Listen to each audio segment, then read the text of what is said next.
Latest updates के लिए ultra channels को सब्सक्राइब करें और बेल आइकन को प्रेस करें।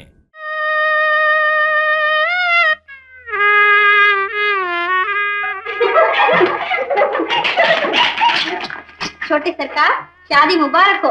मुबारक हो, मुबारक हो। मुबारक मुझे तो, शादी मेरे पिताजी की है। पिताजी? आप कैसे पिताजी हैं? शादी के दिन भी ऐसी सूरत बना रखी है। अच्छा, ना बोलो, मैं अपनी नई माँ को देखने जाता हूँ।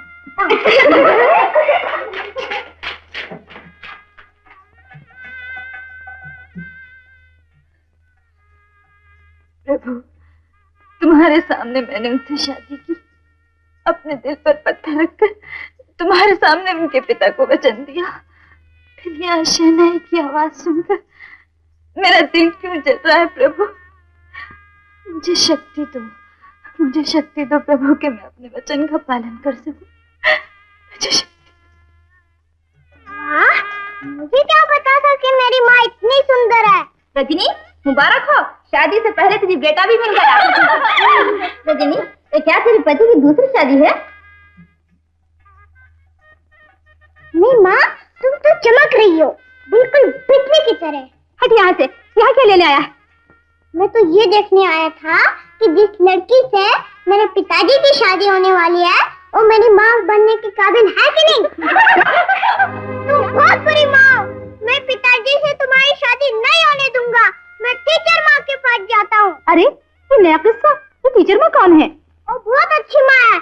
अगर मुझे पिटते हुए देख लेती तो इनकी चटनी बना के रख देती। तू क्यों रे? तू यहाँ क्या कर रहा है? घास खोद रहा हूँ। तुम कौन होते हो पूछने वाले? पिताजी, इस घर का कोई राज है, वरना एक अनाथ लड़के को इतनी आजादी कि जिसका भी चाहे मजाक उड़ाता फिरे। याद है उस दिन कमल बाबू मेरा गाना सुने बगैर किसी के साथ चले गए थे। कीड़े मकोड़ों की परवाह नहीं करते बेटी, मैं इसे अभी ठीक किए देता हूँ। चल निकल यहाँ से। रोक डालते हो मुझ पर। इन मुच्छों से घोड़े बांधो, मुझे न डरो। जानती हो मैं कौन हूँ? कौन है तू? मैं जमींदार रतन कुमार के बेटे श्री कमल कुमार का बेटा श्याम कुमार हूँ, यहाँ का होने वाला जमींदार। होने वाला जमींदार? चल भाग यहाँ से। जाता हूँ, लेकिन ऐसा मारा दिखाऊंगा कि मुझे यूं से यूं हो जाएंगी। गाड़ी भगा।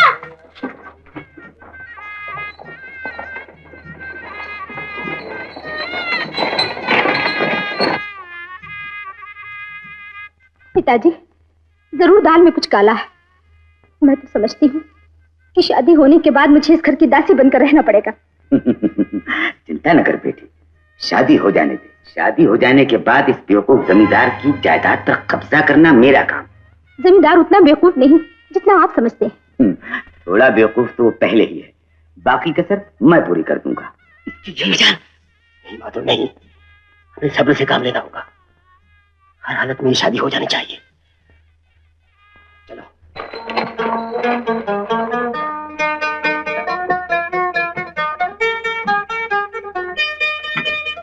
मेरी टीचर माँ का। टीचर माँ? हाँ, मैं उनके घर गया था, वहाँ से मुझे पता चला कि वो यहाँ है। ओ गायत्री? हाँ। अरे वो तो बाहर गई है, उसके बाबा अंदर हैं। अंदर है? हाँ।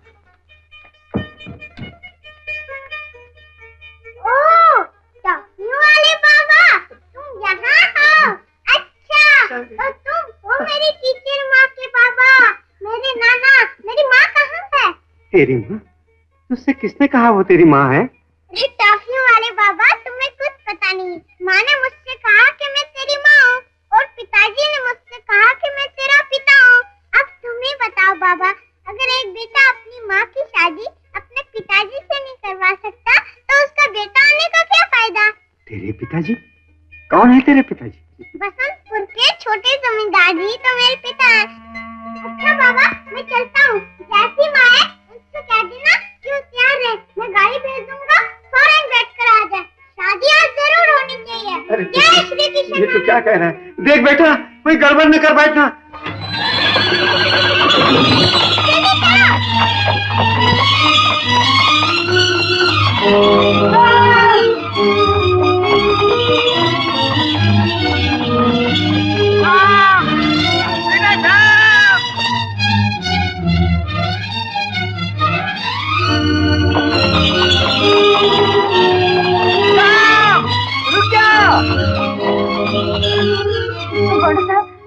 कमरे में नहीं है। वो राजमहल गए हैं। मैंने उन्हें बहुत रोका लेकिन वो नहीं माने। शाम शाम चिल्ला रहे थे। श्याम, बेटा श्याम!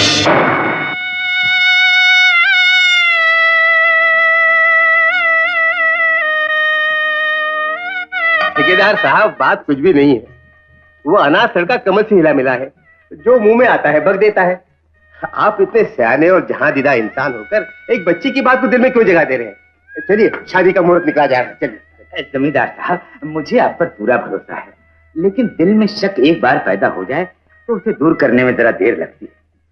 अगर आप सचमुच मेरा शक दूर करना चाहते हैं तो अपनी सारी जायदाद मेरी बेटी के नाम लिख दीजिए। बस यही शर्त है शादी की? ठीक है, मुझे जायदाद का सर पे उठा के दूसरी दुनिया में ले जानी है।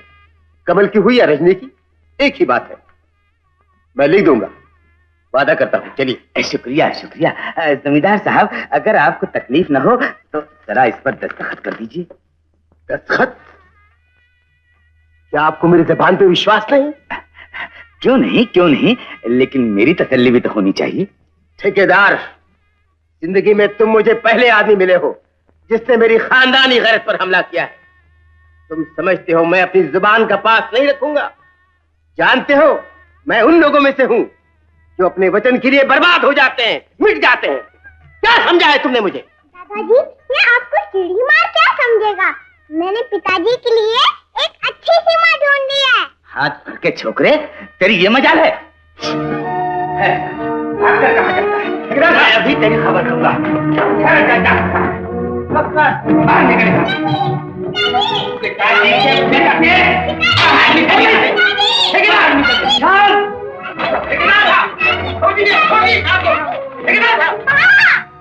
श्याम, श्याम मेरे बेटे।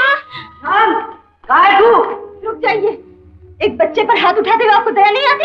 आप इंसान नहीं। मत। क्या हुआ? तू?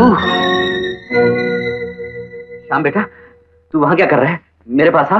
नहीं पिताजी, ये मेरी माँ है। माँ? हाँ। गायत्री, क्या तेरा जन्म इसीलिए हुआ था कि तू जिंदगी के हर कदम पर मेरे लिए एक नया तूफान लेकर आ जाए? बड़ी मुश्किल से मैंने अपनी दर्द भरी और वीरान जिंदगी में इस बच्चे को एक सहारा समझा था, और आज तू इसकी झूठी मां बनकर मेरा ये सहारा भी छीनना चाहती है। बोल, क्या सबूत है तेरे पास कि तू इसकी मां है? दुनिया में हर बात का सबूत तो नहीं होता। भगवान को किसी ने आंख से नहीं देखा, फिर भी दुनिया उस पर विश्वास क्यों रखती है? अगर जवाब नहीं दे सकती तो बार बार भगवान को बीच में क्यों लाती है? आज तक भगवान के सहारे ही तो जीती रही हूँ। इंसानों ने तो सदा ठुकराया ही है। चल बेटा चलें, ये दुनिया हमारे लिए नहीं है। खैर, तू इस बच्चे को अपने साथ नहीं ले जा सकता। छोटे सरकार। बाबा। छोटे सरकार, राम इसी का बेटा है। अगर ये इसी का बच्चा है तो ये अनाथ आश्रम में क्यों रहता था? जब इस सभागे ने इस दुनिया में आंख खोली तो मैं ही लोक लाज के मारे इसे रातों रात अनाथ आश्रम में छोड़ाया था। परसों मैंने गायत्री को भी इसी अंधेरे में रखा कि इसका बच्चा मर चुका है।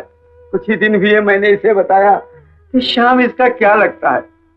तो तुम्हें यह भी मालूम होगा कि इस बच्चे का बाप कौन है?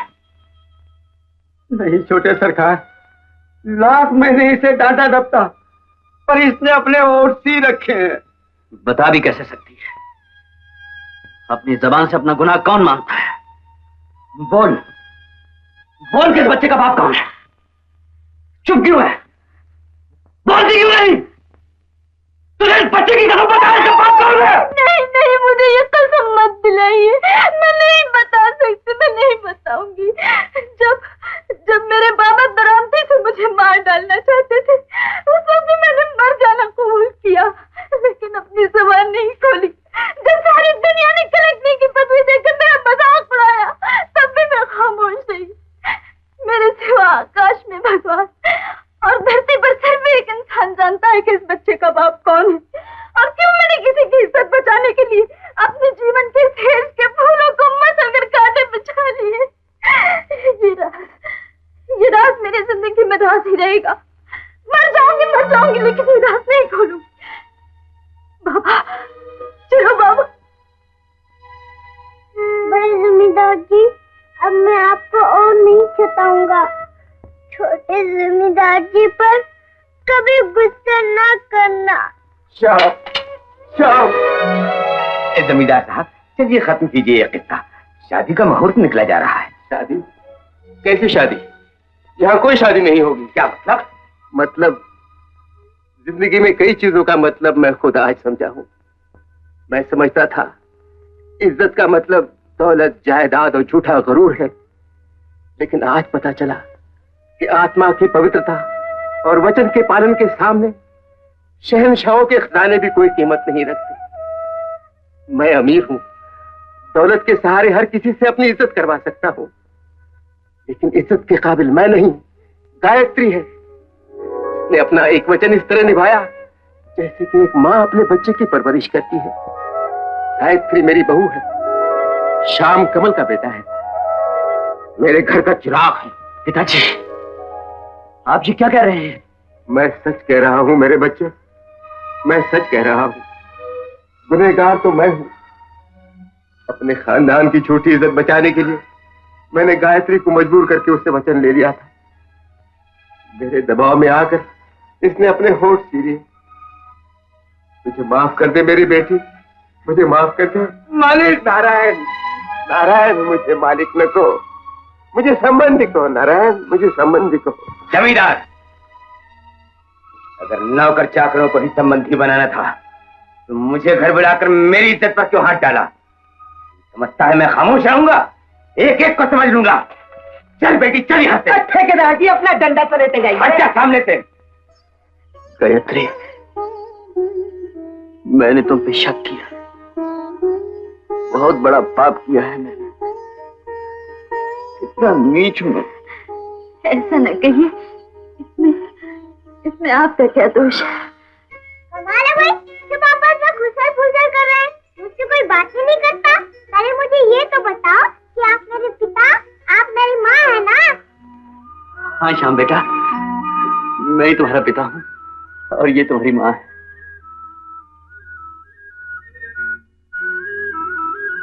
बाबू, तुम ही इस घर की लक्ष्मी हो। आओ, मुहूर्त के समय इस घर में चरण डालो। आओ। ऐसे नहीं, पहले मैं कहूँगा 1 2 3, फिर कदम डालना। रेडी? 1 2 3।